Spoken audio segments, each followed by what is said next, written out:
Oh, hello, I didn't see you there. I'm Colsaurus Dickinsoni, and I'm back in my favorite state, which is North Carolina. And first of all, it feels great to be back here. This is my first time actually in the Appalachian Mountains, but second time in North Carolina. I actually filmed the last time I was in. In fact, we could probably even just roll a clip of it last time right here. Is Acrocanthosaurus a tokenensis? Yeah. Wow, this is a big skull. Wow. Let me try to get it all in frame. Yeah, those were the days. Those were the days. But this time, I'm unfortunately not going to be going to the North Carolina Museum of Natural Sciences, so I decided, you know, natural history, we could still get some of that, so I decided to go herping all around the Appalachian Mountains, which is the amphibian diversity hotspot in the world. So, without further ado, let's get to finding some herps. Right now, we are walking to a creek down there. We're on this little ridge. And in hopes to find some plethodontid salamanders, such as the northern dusky salamander and the seal salamander. Who knows, we may find some snakes as well. I didn't bring my snake hook with me because most likely the snakes that we would find would be completely harmless. The only one that comes to mind would be the timber rattlesnake, but I don't think I'm going to get too close to one of those anyway. But yeah, so we're almost there, and I will see you guys when I get there. This is the perfect habitat to find if you're looking for plethodontid salamanders. They're semi-aquatic, so they're amphibians, so they love having this water, and this water is very, very cold.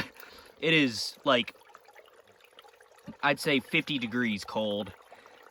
And it's oxygenated. These are lungless salamanders. They get all of their oxygen through their skin. There's deep crevices up there for them, and also lots of rocks, and they'll actually hide in between these rocks. But yeah, this is the perfect place to find them, these cool mountain streams. So these are the first two salamanders. The one on the right is called a seal salamander. They're characterized by their light color and almost mottled markings. And the one on the left is the aptly named northern dusky salamander because they're very dark in color. They're both beautiful little salamanders of the Desmognathus genus. And they're both plethodontids, a species that I've never seen in Florida. These are the first plethodontids I've ever found.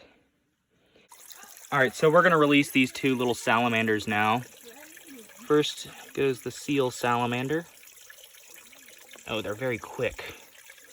Oh, they're not really getting the whole gist. Oh, there's the northern dusky. Let's get him out. Oh, and there's the seal. So there goes the dusky. And here goes the little seal salamander. Come on, little guy. There he goes. Those rocks.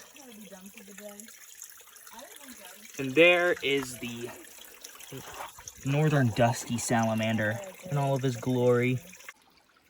This right here is another dusky salamander. This is the biggest one I've found so far. And oh, he's a slippery little guy. We found him under the water in some rocks at this creek. And wow, this is an absolutely gorgeous little Desmognathus fuscus. That's the scientific name of these little, beautiful little salamanders. And salamanders and all amphibians can be used as an indicator species to see how well an ecosystem is, because these are often the first animals that will go extinct due to something like climate change, chemicals, or even disease. There's something called chytriomycosis, which is an awful disease that's affecting the world's population of amphibians, but hopefully doesn't get these beautiful little Desmognathus anytime soon. So let's release him and let's keep going. So I'm going to release him right back where I found him. And there he goes. Back. This is another one of the largest salamanders that we found thus far. But this is the biggest seal salamander that we found. So the other species of Desmognathus that we found in this creek. And oh wow. Oh no, they're really springy little salamanders. Here, you can just get some footage of him right there on his rock. I think that he'd be more comfortable there. But yeah, actually, there. So these guys spend almost all of their days just hiding under the rocks and being ambush predators. As you can see, they have those tiny little feet and that long webbed, that long paddle-like tail. And I don't want him to get too far from his creek. But again, these are lungless species of salamander, so they don't have lungs like most salamanders do. Instead, these guys get all of their oxygen directly through their skin. And I find that extremely fascinating that a group of animals has evolved to do that. So before I stress him out too much, let's put him back in this little cove that we found him in, along with some other little salamanders. And let's keep going. There's the little guy. Well, finally, you actually don't want to leave. Get a good shot of that. Look at the beautiful marbles on him. He kind of reminds me of the marbled salamanders back home. But there we go. Back in his little habitat. This is called a black rat snake. And this is a species I didn't think I was going to find, but I was actually kind of hoping to. They're closely related to corn snakes and gray rat snakes, which are native in my range. And as you can see, they're called black rat snakes because they're black. I think their scientific name is Pantherophis obsoleta. And these guys are known for living around fields and eating mice and rats, which is how they get their name. They're great pest control and are a very beneficial species to have in the area. I'm surprised in the amount of snake diversity up here. So let's release this guy and let's keep herping. So we're going to take a quick break from reptiles and amphibians and just talk about this amazing ecosystem that I'm sitting in right now. This is one of the montane streams in the Appalachians, or the Appalachian Mountains, that is. And right here, as you can see, this water is cutting directly through the earth. And this is known as weathering. As you can see, even some of that solid rock has been absolutely sheared by the natural force of water. In fact, water can be one of the most powerful forms of weathering and erosion. As you can see, this is some pretty soft sediment right here, and the water has just cut a little channel right through there. And it's even routed some of these boulders. Oh yeah, and as you can see there, a lot of the trees' roots have been exposed, probably just because of water. Water's amazing. Water is how fossils are exposed. There could be fossils here right now. Water! I am here at Jump Off Rock, and I'm here with a beautiful eastern fence lizard. This is a species I've shown on the channel before, but I figured that I would show it again because just look at how gorgeous she is. Those gray and brown patterns help blend in with these rocks, and she is very quick, and she loves to dart right into those rock crevices so she can hide and get away from predators and herpers like me. And as you can see, right underneath her chin, she has two blue markings. And the males of this species would have a bright blue belly. Unfortunately, she is a female, so she doesn't have that blue belly. And you can see right there, she lost her tail at one point, and she's growing it back, which is super cool. That is called caudal autonomy. And so we're gonna release this beautiful eastern fence lizard, and I guess we're gonna keep herping.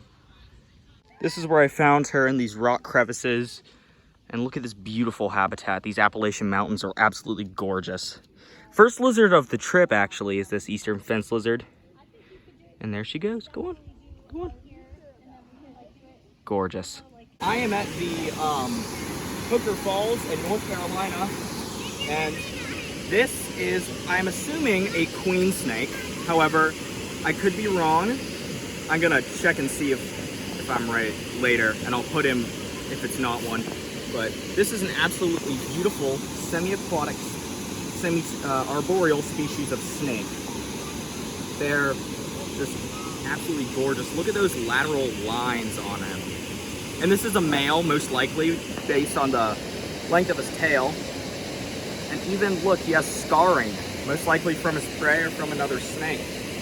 But, oh wow. Just an absolutely beautiful species up here in North Carolina.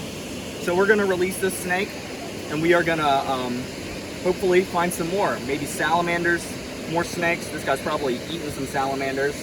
But yeah, we found him right up here in this bush. So we're gonna just put him right back in. And there he goes. Oh, I'm sorry you had to see that. If you enjoyed this video, don't be afraid to leave a like, subscribe to the channel if you're not already, and hit the bell notification to get notified every time I upload an awesome video just like this one, and leave a comment about what your favorite herp that I found was. And without further ado, Cole Swordstick and Sonai, signing out.